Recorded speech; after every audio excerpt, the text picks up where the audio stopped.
Okay, well, we'll just give it another minute and we'll let people get ready to go and settle in, and then we'll get started. We have got a nice sized group of people joining me today, which just thrills me. I'm really excited that there is such a great interest in supervision.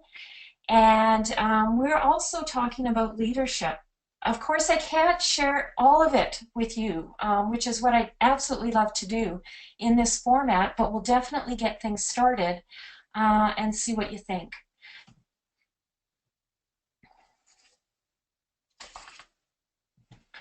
Um, what have you thought about the weather? It seems like everybody here is from the Alberta area, so how have you enjoyed the weather in the last week or so?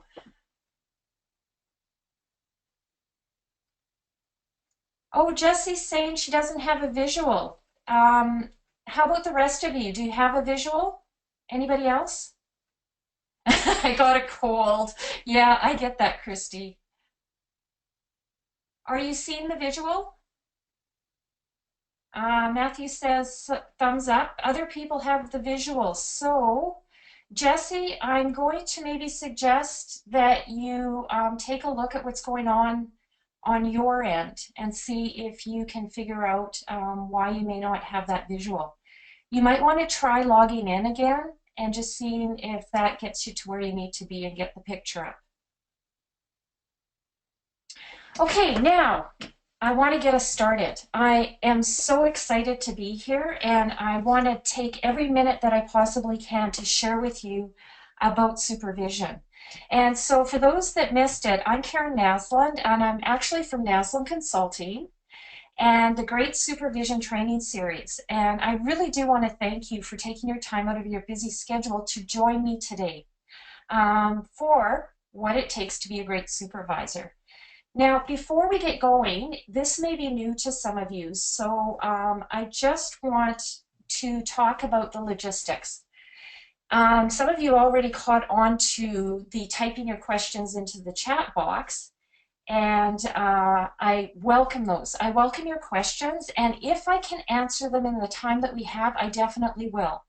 And if not, I'll encourage you to email me afterwards, and I'll show you my email address at the end. Or you can give me a call if you'd rather chat by phone. My contact information on all of the areas will be presented at the end of this. And I will be recording the session, and I'll make it available at the latest on Friday. And it's going to be up on my website, and you'll get a notification of that tomorrow about it. So if it's something you want to share or review again, by all means. And you're welcome to take notes. You're welcome to share this webinar with whomever you think it could benefit. Now, as I ask questions, if you can see on the corner right of your screen, there's a whole bunch of hands up. And so that's where I'm really going to encourage your dialogue. And so I'll put a question within that dialog box, and I will be looking for your answers. So as we get going forward, I thought it'd be really great if you knew a little bit about me and the real me. And that's exactly what this is. That is me, and that is my dog Dusty, and she is a corgi. And we happen to be out on a road. I live out on a farm, and this is one of the beautiful summer evenings that the two of us got to enjoy. And so I thought I'd share that with you. I am the CEO. I am an instructor. I'm a facilitator. And in fact, I have a conflict management program certification, so I can do mediation and negotiation as well. Now, I created this webinar because I know what it's like to be that first-time supervisor who is literally faking it until you're making it. And some of you may be able to relate to that. And I also know what it's like to be a seasoned supervisor, wondering why your approach isn't working anymore. So tell me if this sounds familiar. You arrive at work and don't even have your coat off before staff want you to answer questions, solve their problems, make decisions, and help them with their disagreements with other staff. That is even before, or sorry, that is even after you have spent the evening before putting out fires. By now you're frazzled. You're anxious and you're exhausted before your day has even begun. And you wonder, is it too late to call in sick? I want you to know that I can help you to end those demands on your time and the resulting exhaustion and that worried sick feeling that you get that you're going to make a mistake. If you utilize even one of the strategies that I'm going to show you, we're going to talk about a few different things, but if you utilize even one of them that I share with you today, I can guarantee that you will find a shift in your energy and you will definitely feel stronger. You see, I definitely know what it's like to have come out from under and have the energy and strength to successfully get through your workday. So imagine what that would be like if you had that energy and you felt strong from the time you got up in the morning till the time you went to bed at night. You'd be able to handle stress so much better. You would have more patience for others, including your furry friends, and you'd be in a much better place in your relationships. You could focus your mind and your time, and you would be more productive and happier, both at home and at work. Think about what that would mean for you. So let me check in with you to see if you think you're in the right place. You are in the right place if your work consistently has to get done after work hours. Sound familiar? Mm-hmm. And you're in the right place if staff are gossiping instead of addressing their concerns directly or spending their time with the clients. You're in the right place if you don't know how to handle staff who can't make decisions for themselves. Let me share a real quick story with you about that. Now, this may sound a little bit silly, but it truly has happened. So I have worked with organizations with developmental disabilities and actually a range of nonprofit services. I was an executive director for 15 years in an organization, and it was not unusual for staff supervisors to get calls from the frontline staff in our residential programs saying there's no milk in the fridge. So that is a problem. And it's a problem for a couple of reasons. One is, man, they should make decisions like that on their own, but there is some reason why that's not happening. And two is that there must be lacking the confidence to be doing and making those kind of decisions. And so it really is a supervisory concern, and we'll talk a bit about that as we go forward.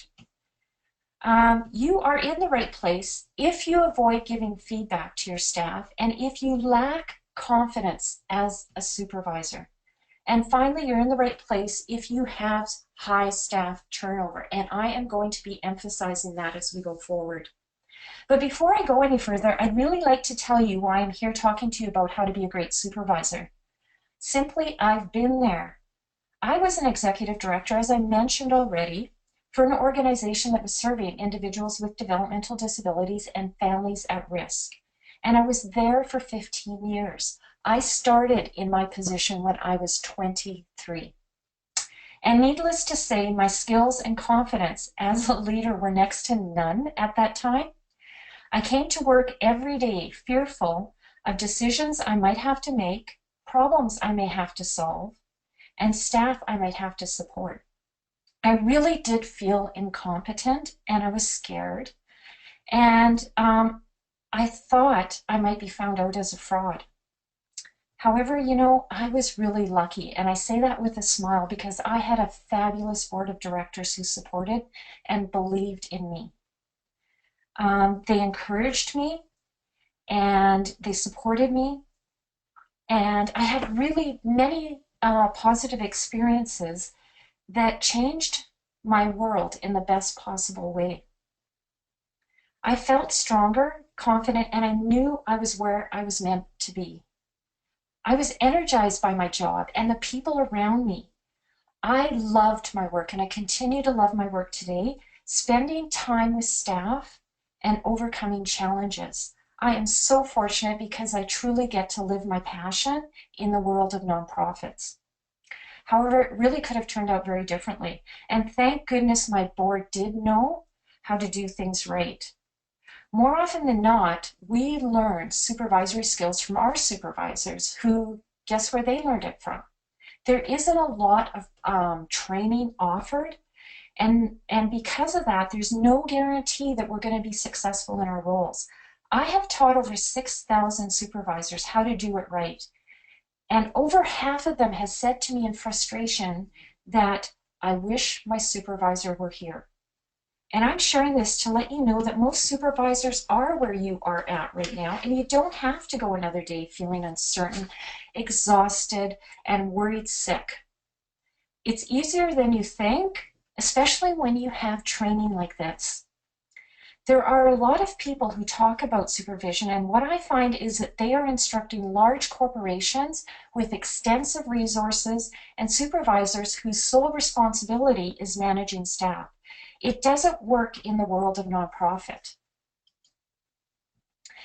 My approach is very practical. It's filled with stories and real-life examples of supervising with limited funds while wearing multiple hats. You will leave with information and tools that work within our world. So it's my commitment to you to give you everything I can in the time that we have together with the strategies I'm sharing, and you'll be able to start using them right away and see the difference that they can make.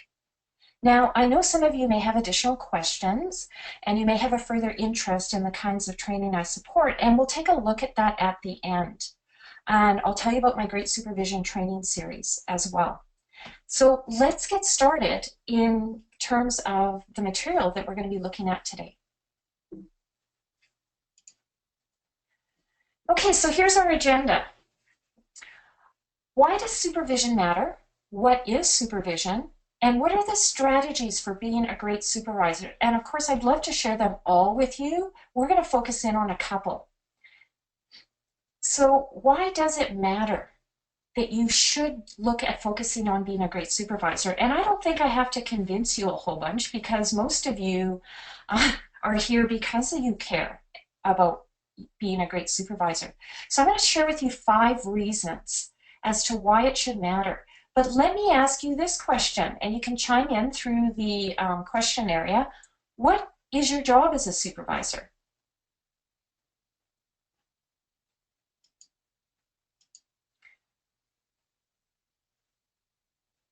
Oh, I have a question up here. Someone is saying that the slideshow is not changing slides.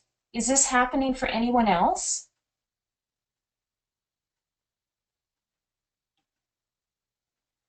Oh boy, I've got a bunch of yeses going here.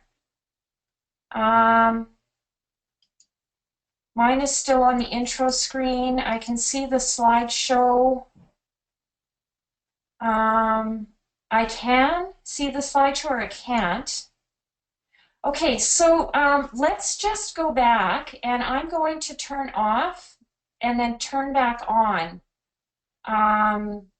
the screen and see if you can see it when I do that.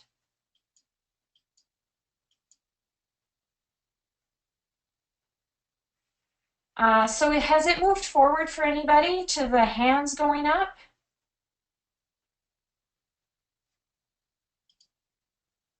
Okay, so I see that it's changed for some people. Okay, awesome. Let's see if that's going to work for us then. I'm not quite sure what's going on. Okay, so can you answer the question for me? What is your job as a supervisor?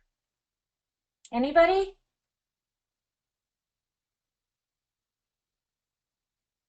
Mentorship from Christy to mentor staff. Awesome. Training, support, and guidance. Guidance to provide leadership. Excellent. Those are all a big part of supervision.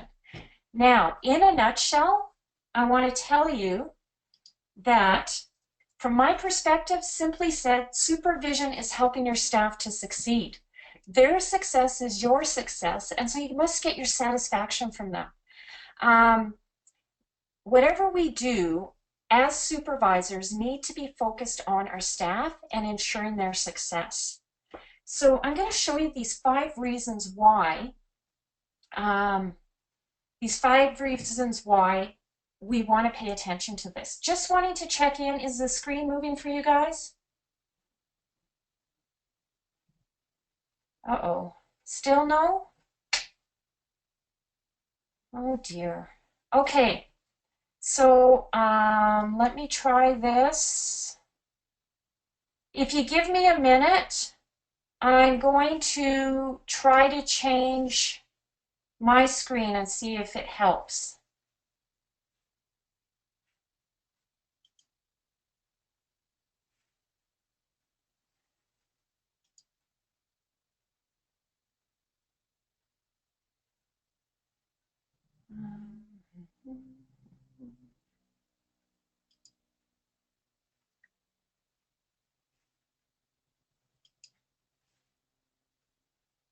Okay, just give me a second. It's just reloading.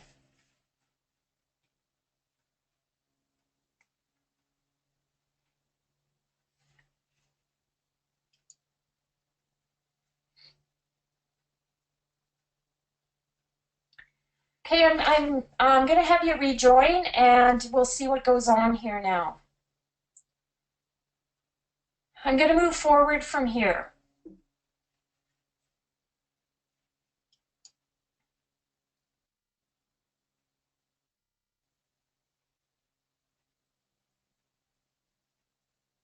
Seeing it move, if someone can let me know, that would be really helpful.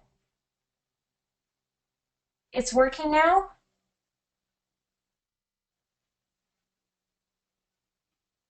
Yay! Woohoo! Okay, so let's continue on. So, as I said, supervision is helping your staff succeed. And so the 5 reasons I want to share with you is, imagine staff are independent. You can help them to get there. That would give you quality time for your own work. There would be less amongst your team and more time spent with clients. Staff would be able to solve for themselves. They can make decisions without you. And they trust. They're more honest and they tell you when they have made a mistake. Finally, your team members resolve their disagreements on their own and you feel like your team is awesome. What does it mean to you though as we go forward? Well, when you have skills and your staff are responding to you, you're going to feel more confident. You are going to have energy. You are going to be mentally and physically healthy, and you're going to get your life back on evenings and weekends. Now, who would like to have that happen? Anybody want to chime in as, yeah? Okay, so as we go forward, everything is really right in the world. You can be proud of the work you do, the person you are, and the difference you are making.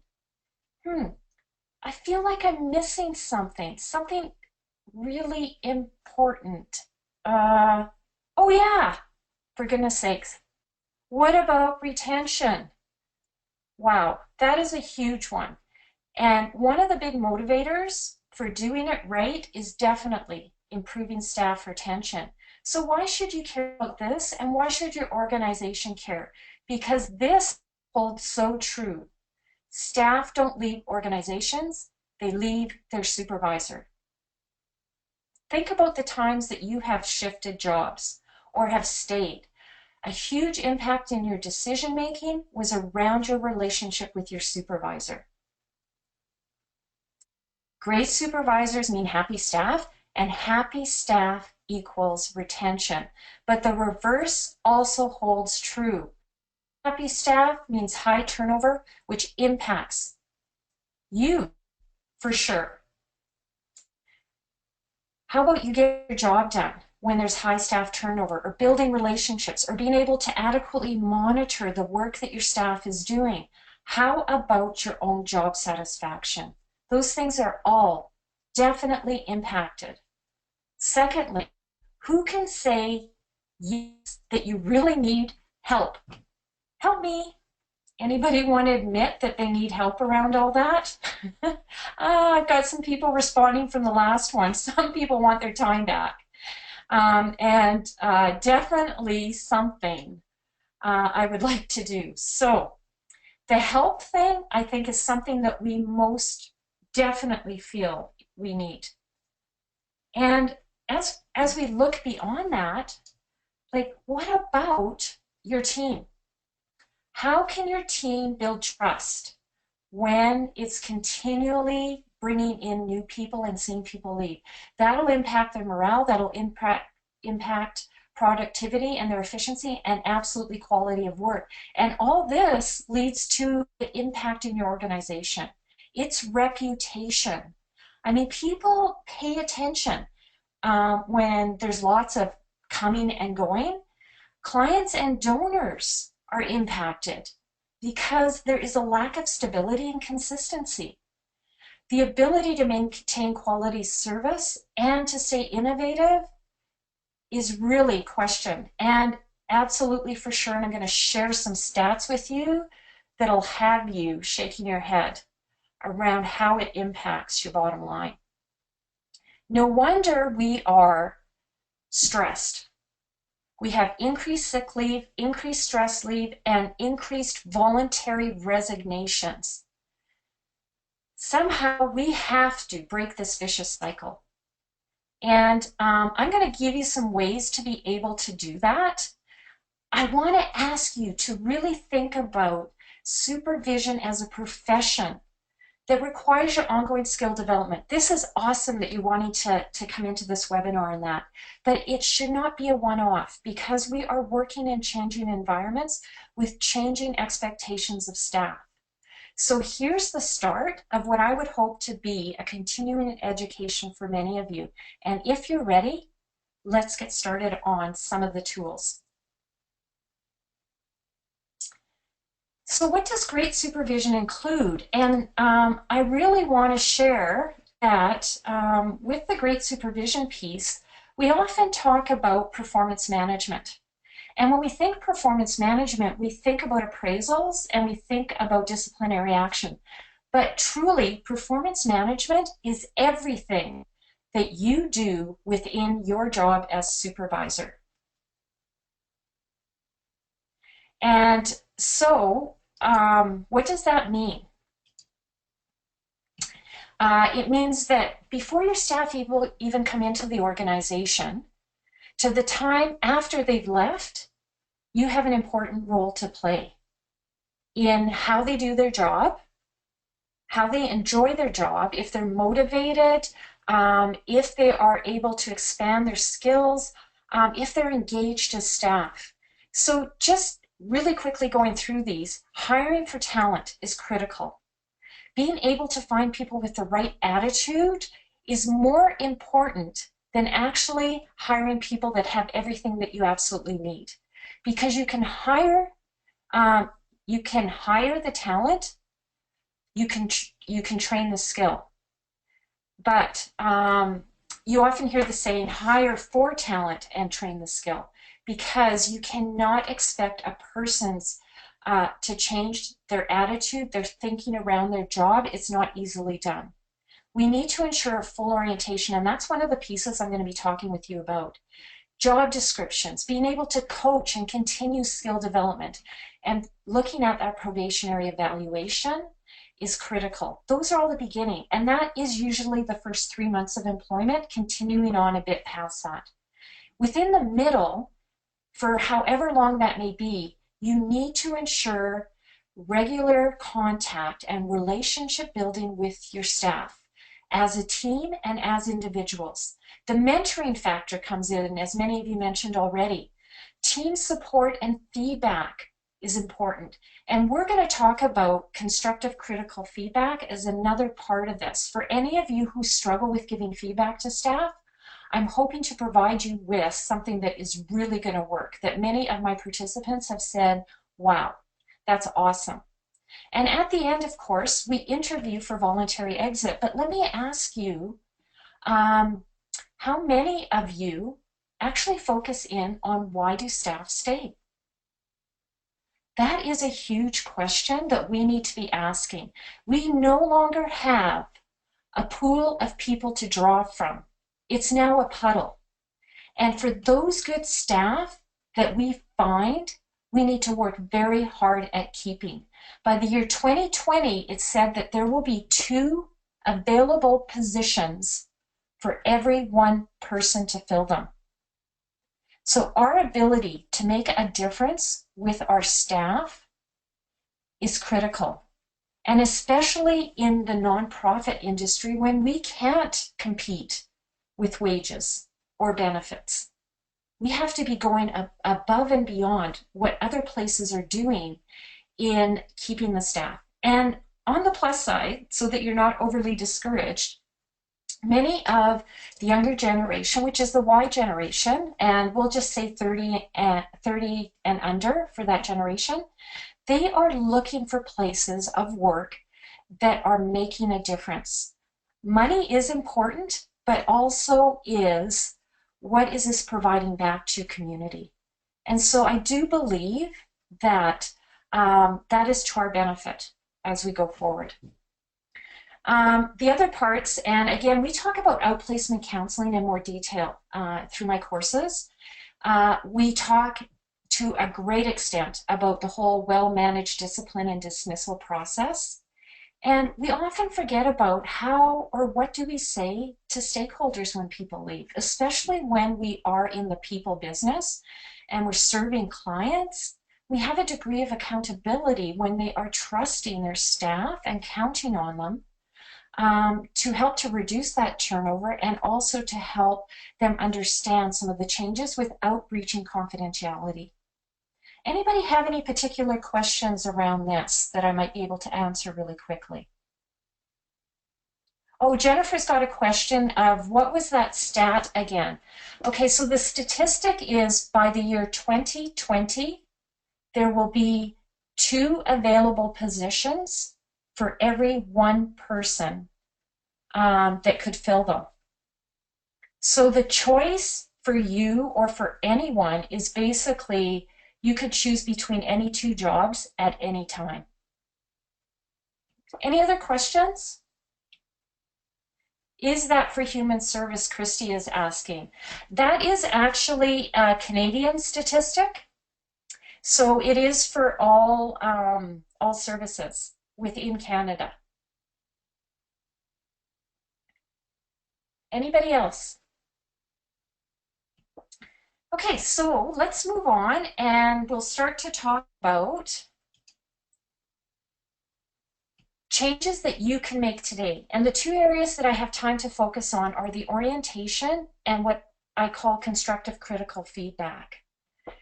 And with the orientation, I want to share stats. So for those of you that are really interested in statistics, take a look at this. This will just blow you away.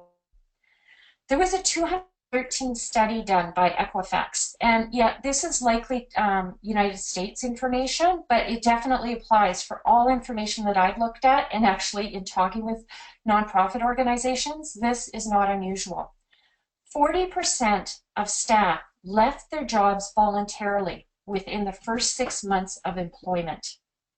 Now, there's a lot of valuable information there around what we need to maybe make changes on to retain the staff in those first 6 months. And a further 16% are leaving voluntarily within 12 months. You have or can expect a 56% turnover in staff within your first year.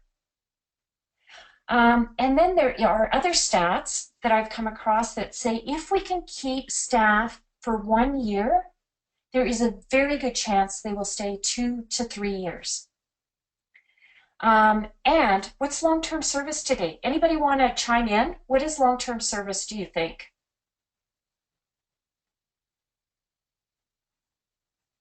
Matthew says that sounds expensive. I think the Jennifer says, I think the beginning is so important. Absolutely, Jennifer. If your supervisor will with you not cooperating, what to do? If your supervisor is with you is not cooperating. Okay, we'll come back to that, Valver. I'll answer some of that because it is a question for sure. Does anybody have any ideas around these statistics? Yeah, 5 years, 6 to 8 years, 3 years is long term. You know what? Yeah, you know what? 10 years, not so much now. In fact, 5 to 7 years is what is considered long-term employment today. So long past is the times where many organizations still have long-term staff that have been with the organization 20, 25 years. We're not going to see that as much going forward. So I think if we can focus our attentions on that first year, we will make a huge difference in actually retention of staff. And I'm going to show you the difference financially that that will make. So imagine you have 100 staff and you have a 50% turnover. That leaves you with 50 people turning over every year. Let's do the numbers.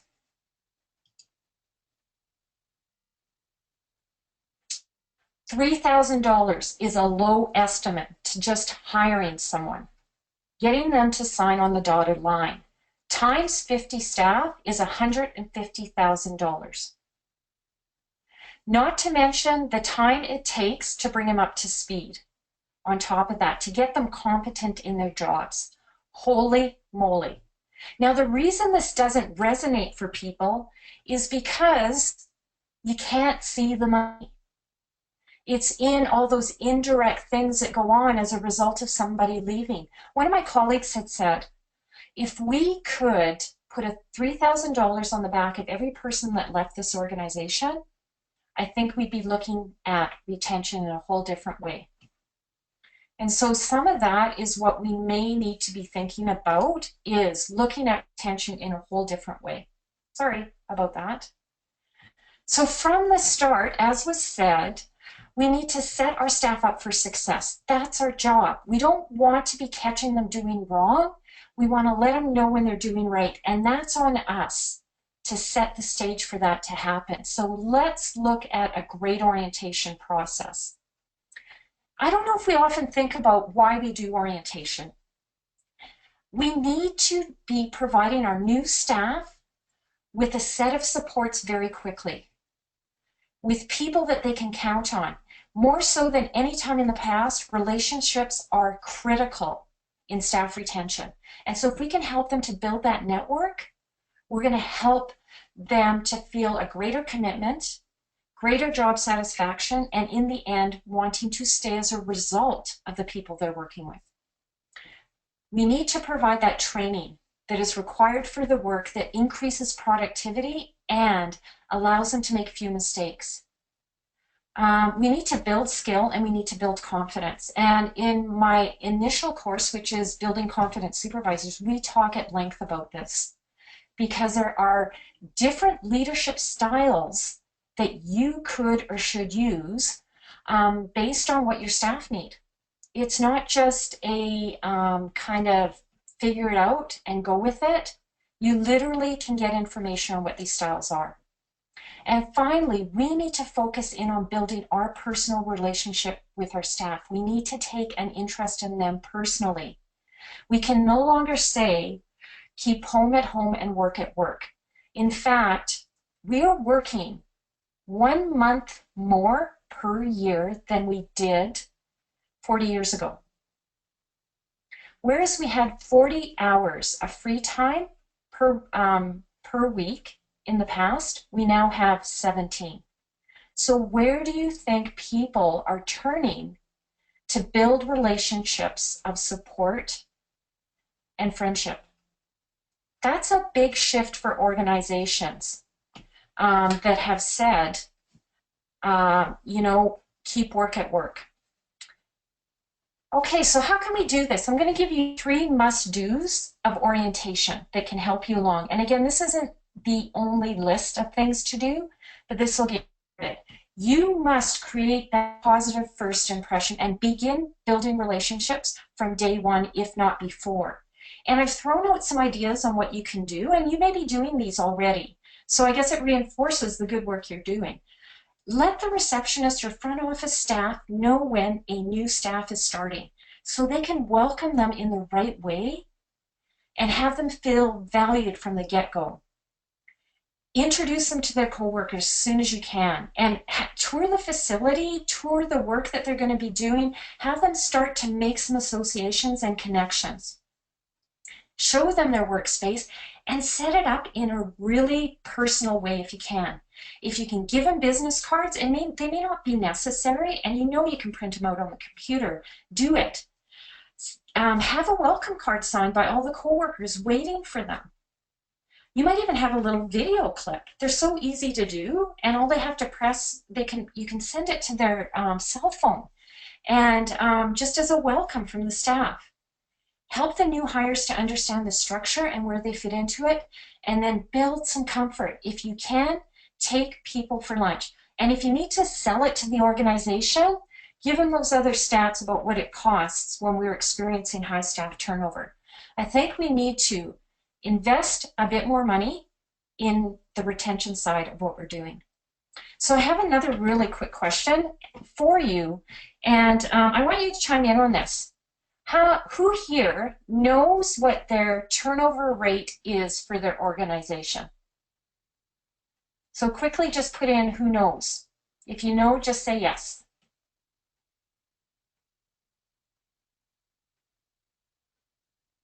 Anybody? Yes, yes, yes, no, no. Well, you know what? That is awesome. I am so glad to see that there are a few people that definitely know, and one says sort of. The organizations that I actually have done training with, 40%, someone put 40% as their turnover. Thanks, Jesse. When I do my training in a classroom setting, I actually get 85 to 90%, 85 to 100%, I guess you could almost say, of the people there that don't know what the turnover is. And you know what? You guys are the key focus of making a change there. And yet, without knowing your retention, how can you possibly start to make a difference? You may have heard those things that get measured get done.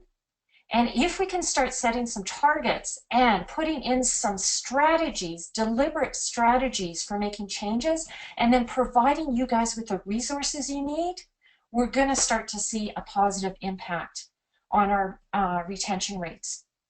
So that is something that we need to get a better handle on, absolutely, for sure. So that is a you must. Positive first impression and building relationships.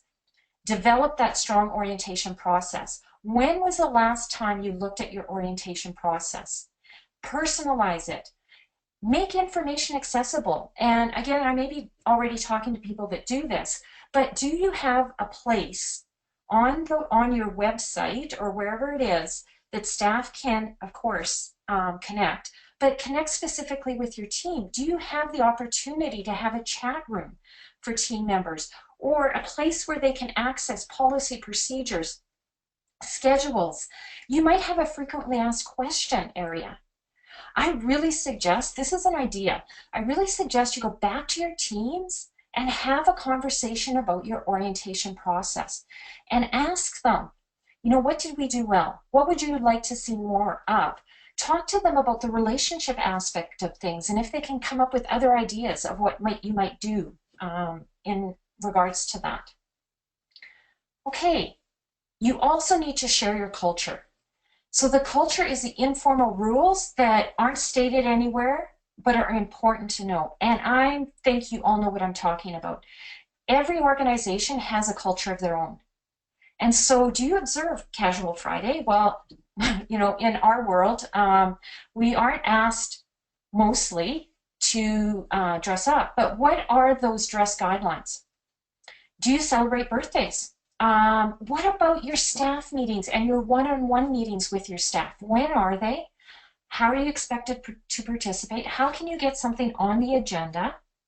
Those kinds of things, again, come to be important. In my training, we spend time talking about what I call a team charter, which addresses all of those areas that can help your staff feel more certain and confident about what is being asked of them. And finally, do not bury your employees in paperwork. Another piece of what you want to do is get them doing something early on. Not something that is going to put them at a place of being uncomfortable or uncertain, but a task, a job, something that starts to get them feeling like they're making that difference. And as was said before, provide a mentor. I call it a buddy because I see mentorship as a bit different, for at least the first couple of weeks. And allow for some job shadowing. And the reason being is that you need to be able to determine where their skill and their confidence is at on various tasks. Do not make assumptions that they can do something just because they've said it. Have them demonstrate it, ask some questions, again, so that you know the level and degree of support you need to provide them. One question I want to ask is, who do you think a buddy should be? Should a buddy be someone who has been there for quite some time, knows the organization and the job really well? Or should a buddy be someone who's fairly new to the organization, knows the job, knows the organization? What do you think? Katie says, it should be a person who is performing strongly in their role. Absolutely, you are dead on. And yes, longevity and someone within their team. Yeah, you've got it. Exactly. So the longevity part, though, I want to question. People that have been around for a while have forgotten what it is like to start in a job.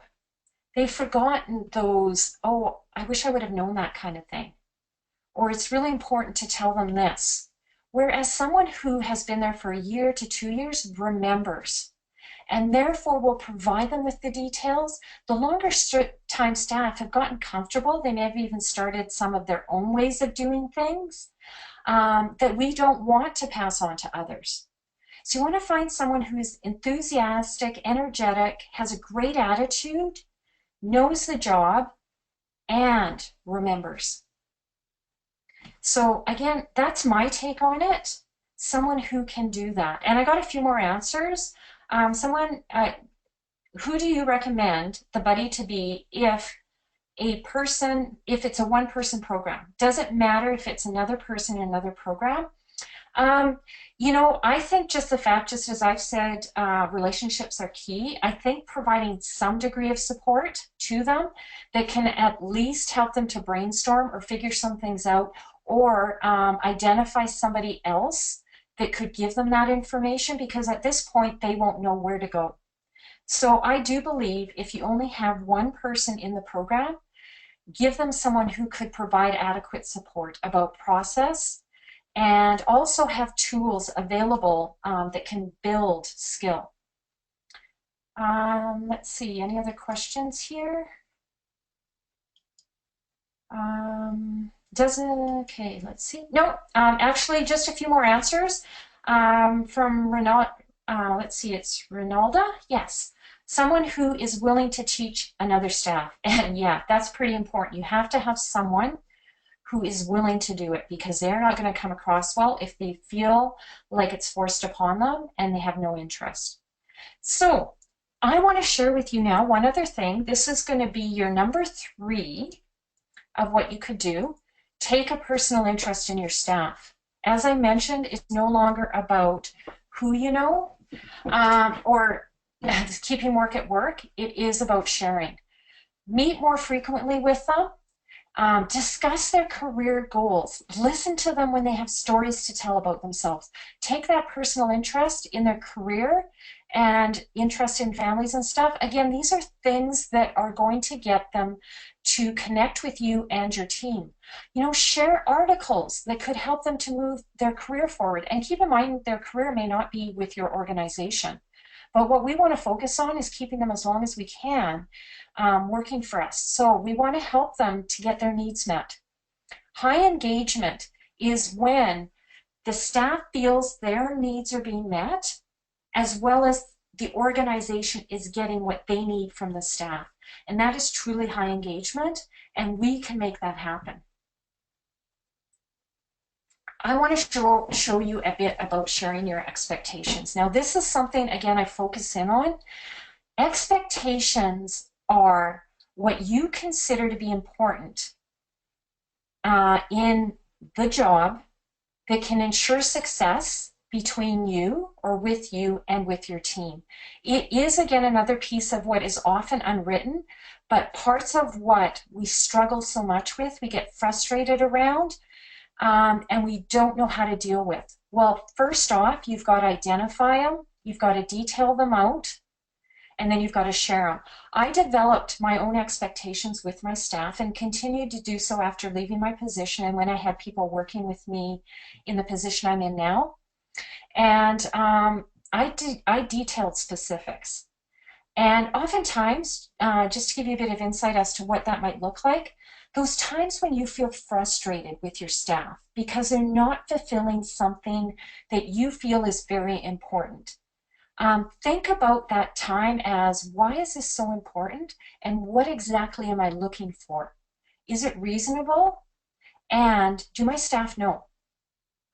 Because that'll be indications of things that are important to you. We all know that there is variations between supervisors and how they expect you to get things done. And that's just something that happens. What ends up important to you becomes very important to your team and to the staff together. So I'm going to really quickly go over 3 areas that I have seen to be important to supervisors that you need to focus in more in terms of giving information. Work ethic. And interestingly, these are generational as well in terms of some differences.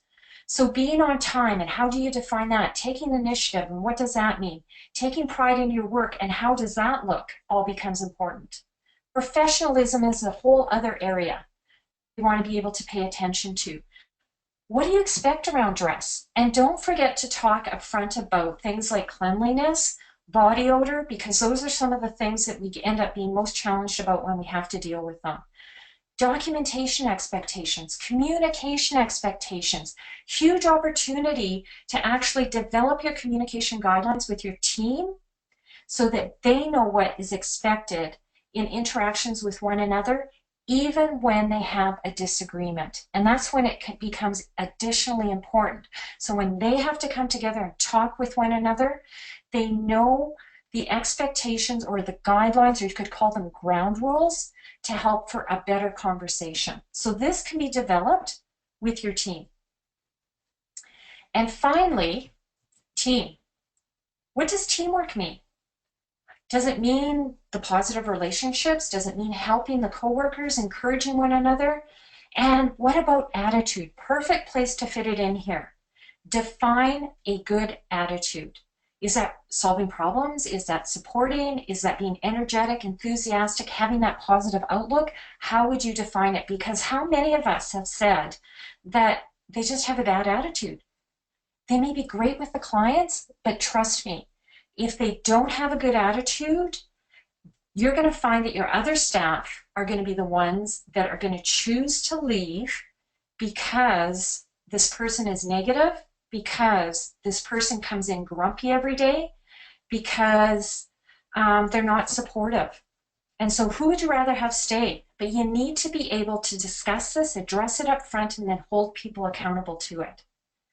Okay, so that's orientation in a nutshell. Again, doesn't cover everything. Love to spend more time with you on it, but I really want to also focus on progressive discipline and giving back. Really quickly, progressive discipline is verbal warnings, written warnings, dismissal for cause. There is something before that that I want to talk about. It's called informal constructive critical feedback. This is something you do with your staff as it is needed, could be daily. You need to feel comfortable in what this says, identifying what the person has done wrong and correcting them on it, and being very clear. And I'm going to show you a tool in a second that's going to help you do that. If giving feedback makes you uncomfortable, then you need to practice. There is no other way to get better at the communication pieces of your job than to practice, and that means role playing. Yeah, I know. Believe me, I hear it every time I have a class. No, not role playing. Yes, role playing. It's often what I do within my classes, and I'm going to encourage you to be more comfortable with it, because not only do you have to do it in terms of delivery, but you also have to support your staff in knowing how to go about having those tough conversations. They may need to practice with you. Give the feedback as close in time as possible, of course. Give the feedback, give constructive critical feedback in private. These are things you probably know. And it is not a negotiation and discussion, 15 minutes or less. And make the feedback specific to the behavior or activity. Keep your tone positive, professional, and ensure the employee understands that this is part of your job, and don't make a federal case on it. So here's what I want to share by way of a tool in actually delivering the feedback. I call it DESK. And you can write this out, practice it, and then go in and deliver it. Describe the behavior. What was done? What was the issue? What was the problem? Be descriptive. Identify the impact and or the effect that it has on the organization, the clients, and the coworkers. Specify your expectation for change and identify the positive result that that person will get as a result of that change. So describe, identify impact, specify your expectations, and provide a positive result. I'm going to give you an example. John, I see you frequently checking your cell phone during this shift. This is unacceptable because Tony is not getting the support and attention he needs, and you are putting him and the organization at risk. As discussed in orientation, I expect you to be 100% focused on our clients when you are in their presence and use your cell phone for personal business during breaks. Very important, very specific, very clear. That way, we are ensuring safety and reducing risk. Trust me, when you sit down and write it out, it begins to make so much sense and you can be that much clearer, because I'm going to guess, like me, you probably to this point in time were winging it, knowing you had to do it, knowing you had to say it, but without any kind of guideline to get you there. So if we move on, after this delivery, it doesn't just end there. You need to ensure your staff understand. You need to ask questions. So if this happens again, what are you going to do? If your phone rings during shift, how are you going to respond? Those kinds of questions will ensure their understanding, because a nod of a head is not enough. You don't have any idea if they really get it. And ensure your staff understand that you expect this change to happen now and continue into the future. Saying things like, this change needs to be made now and continue forward. Okay, it needs to be done immediately and ongoing. Whatever it is that you need to say it, so that they know that they can't fall back into bad behavior. If you need to negotiate with other team members to help to support this person and they're in agreement with that, great. And ensure that the commitment is there from the staff to make this change. But other than that, that's all you need to do. If the employee argues your point, I'm going to give you a couple magic phrases to move it past that. First off, ensure you've got your facts straight. Give them the opportunity to respond once.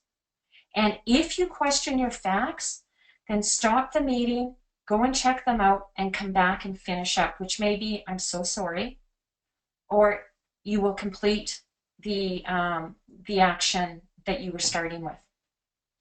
Then restate your feedback, and if they want to continue to argue, the two magic phrases are, I understand, and you may be expecting a really important phone call today.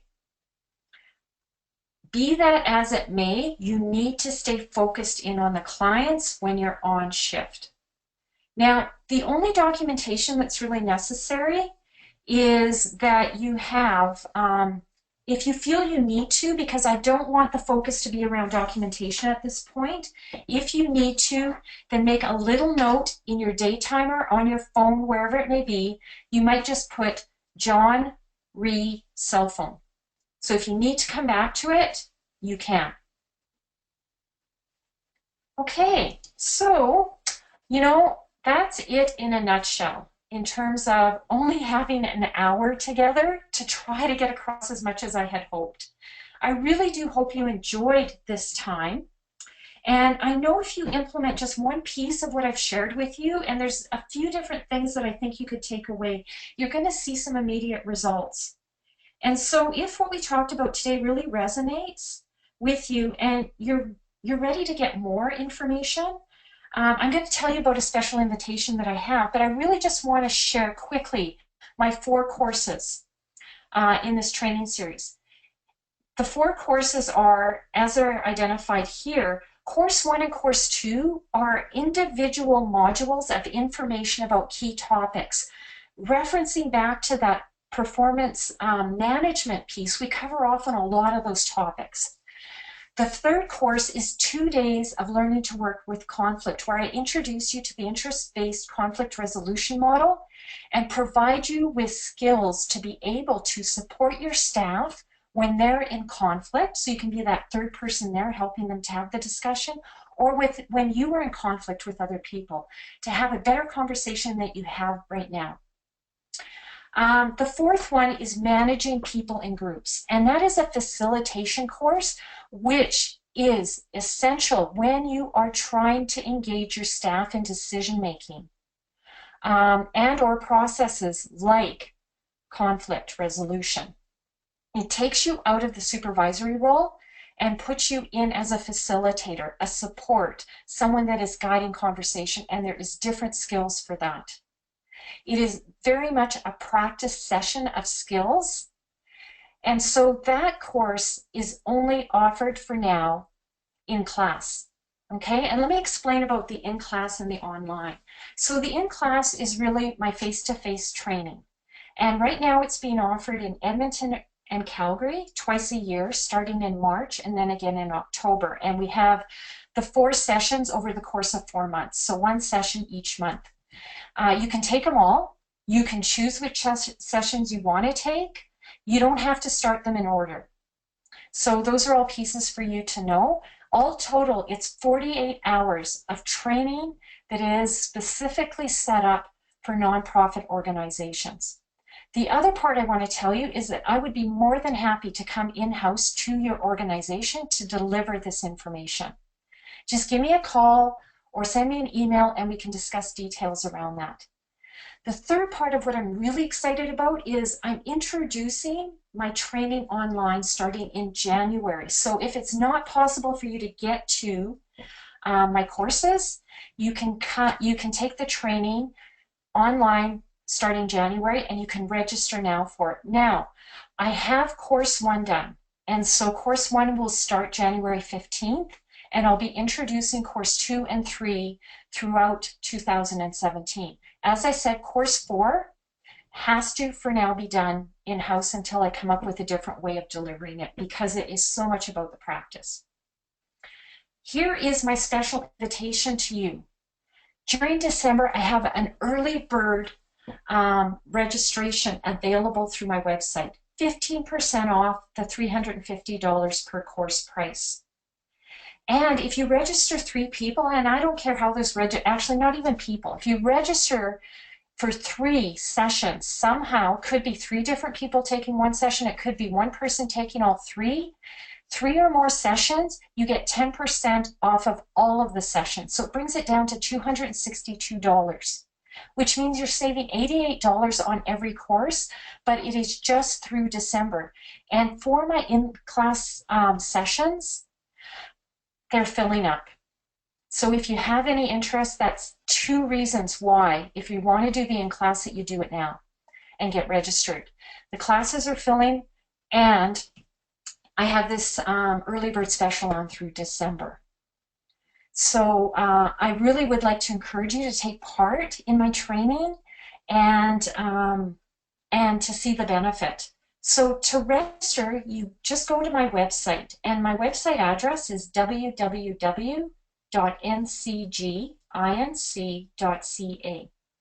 By Friday, I am also going to have posted this webinar, so you can go back and review it and see if other people want to take a peek at it as well. Keep in mind, there are multiple ways that you can access my services. I'm willing to come in-house, regardless of where you're located. I do recognize there's people that have joined us that aren't just in Alberta or in Canada. So I'd love to have some conversation with you. So that is another piece of it. I want to really thank you very much for attending my webinar. I am thrilled, and I know many of you have been to some of my other sessions and or are terrific supporters of what I do, so thank you very much. I'm forever grateful. My contact information is below. I want to tell you about my Facebook group. I have a Facebook group called Training for Nonprofit Organizations, and it's a closed group. We talk about supervisory challenges. I provide you with information, additional education. I post TED Talks that could be helpful. I send articles out that are helpful to supervisors. All you need to do is go to Training for Nonprofit Organizations in Facebook and ask to join. And once you join, then you're committed. Then you can get into the training. I just had somebody do that, actually. Someone has just asked to become part of the training. So I encourage every one of you, if you wish, to join up and become a part of it. I'm on LinkedIn, and I post articles there as well. You can contact me by email, and if you choose, give me a call by phone. I have a prediction, a New Year's prediction for you. And my prediction is that if you, that with this training, you are going to feel more confident in your job, and you're going to develop the skills that you need. You're going to support your staff in ways that you have not felt comfortable doing in time gone past. And you are going to make a significant contribution to your organization's vision and mission along with your team while increasing retention. So here's to a happy new year. And as I leave you, remember, success is yours. Bye for now.